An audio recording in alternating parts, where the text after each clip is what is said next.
Speaking of B-minus movies, maybe, I don't know, we've got the 2000 film Joseph, King of Dreams, which is, of course, Tanner's pick. Please tell us about it. That's right, everyone. Joseph, King of Dreams is the story of Joseph from the Bible. He's a little lucky boy, and his brothers hate him, and they sell him into slavery, and then he takes over Europe, and, his family comes back, and he punks them for a little bit, but he's like, I'm just kidding, get over here. And then I think they get enslaved 100 years later after he invites them all into Egypt. Oops! Funny. The end. Fun fact, this is DreamWorks Studios' only direct-to-video movie. Bad fun fact. I don't know what that is. Direct-to-video movie. It's the only one they ever made. It's like, it never came out in theaters, Dylan. They just released it straight to VHS. I see. Yeah. Dylan, what'd you rank this one? direct-to-video. Yeah. Dude, that's a great question. C? Alright. I'm also at a flat C. Wow. Jackson. I'm at a C+. Huh. He's starting the conversion. Interesting. He is becoming a tradcath. I'm also at a C. Whoa. I gotta say, guys, I didn't understand a thing about this movie, but the flashing lights were mesmerizing at the very least. I will say the dream sequences with like the painterly aesthetic, I think look fine. And until they start incorporating the fucking CG, which looks absolutely horrendous. Like there's, I can't remember exactly which one. It's one of the ones where he's interpreting like the King's Dream, maybe initially. Yeah, that was it's bad. got the big like the big cows that fall over. Yeah, it looked horrifying. But I like what they were going for, and generally, I would say this movie looks fucking ugly. It is really bad to look at. They were going for much more than they could actually muster. Like some of the stills look fine, but I think it looking fine is like at its absolute peak. And most of the time, it just looks really fucking ugly. Yeah, especially when you compare it to the Prince of Egypt. It's like, oh my god, it is just a fucking night and day difference. Mm-hmm. I mean, yeah, I'd say for me, the thing I have to say about this movie is it tells the story. And that's about as far as my thought process goes. I think it's funny they insert just a random, like, romance B-plot for no reason. Yeah. Yeah, that never resurfaces. Well, I guess I say never resurfaces. I don't know why I said that. It literally it does resurface, just not directly. It's like it doesn't matter. They do throw her in, but it's like, it's not like, it's pointless, kind of. Yeah. Like, I mean, good for him, he got himself an Egyptian baddie or whatever, but like... You said... doesn't do anything for the story. You said a romance B-plot, and I thought you were talking about the dude's wife, and I'm like, that's not a B-plot, that's actually important to the story, and then I realized, funny. No. Let's see, I think the worst part of this movie, to me, is... when is it? I think it's when he's in prison or whatever, and it just does, like, a montage of literally the entire film up to this point.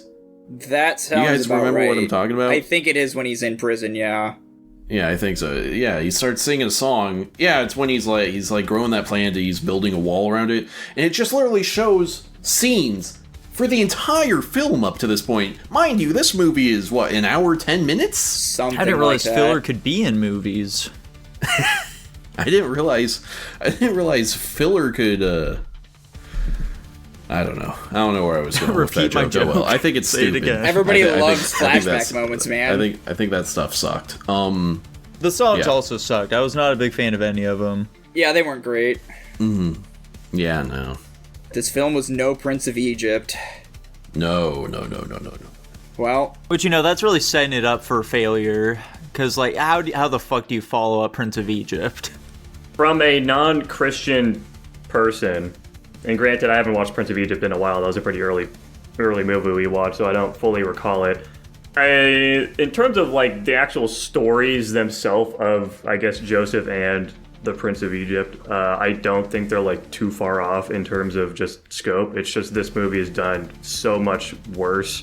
Like, I feel like they could have done more with this concept, and they just kind of fumbled it, which makes sense. It's some fucking direct-to-DVD garbage. I mean, you say the scope isn't that different, but like Prince of Egypt, like there's at least like a pretty good like climax you can have in that film where it's like, yeah, he parts the Red Sea, whoa! It's like this big cool moment. There's nothing like this that. This movie is all like the character study of Joseph, not some fucking aura farming scene to finish it off. It's him reconciling with his family. Which, like, I don't really care all that much about that here, though, is the problem. He's got a big-ass family. Alas, I suppose that's a difference in people then. Yeah. I mean, you gave this shit a C+. It doesn't sound like you cared for it very much either. I mean, again, I didn't say it did it well. I'm saying in concept of the story, I don't feel like it's too far off in terms of like what they could have done with it. Obviously, Prince of Egypt had vastly better presentation and way more fucking budget to actually do what they wanted to do with it. This movie got shafted. I'm saying, potentially if they were like on an even playing field in that regard, maybe they could have done something similar. That's what I'm trying to say. You can agree or disagree with that sentiment, I suppose. I disagree. I don't think that there's enough that you can really do with the story that this film is trying to tell that can really compare to the story of Moses.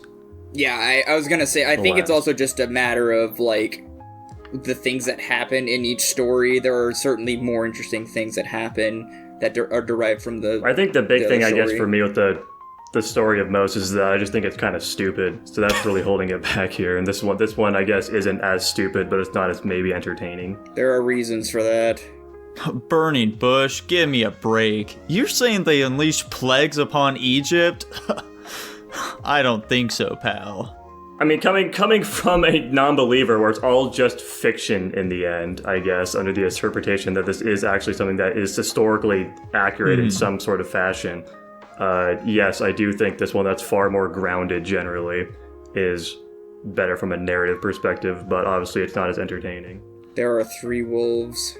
Anywho. I think I'm gonna drop down one to a C-. Hell yeah. I'll be sticking in my C. It's a fine enough rank, I guess. Tanner's falling out of his belief now. I'm just gonna stick with the C. And I'm sticking at my C+. I think it's fine. And it lands at a C. How exciting. Wow. Very exciting. Tanner, do you remember one time at the Christian summer camp we went to, we did a little like dream interpretation on each other? And for your dream, you talked about it being like, yeah, there were like some masks that were there. They were like talking to me in the darkness. And my interpretation of the dream is that you're gay. That came true. No, your interpretation was that like I was obsessed with Majora's Mask or something, and I called you a retard. That's definitely not at all what it was. Yeah, it is. No. There are 2 wolves. He actually has it on tape. He uploaded it. Fun fact. It went, yeah, We've all direct seen to the video. It back in 2016 maybe. Oh my gosh. So It was long the video ago. that kicked off his YouTube career. Mm-hmm.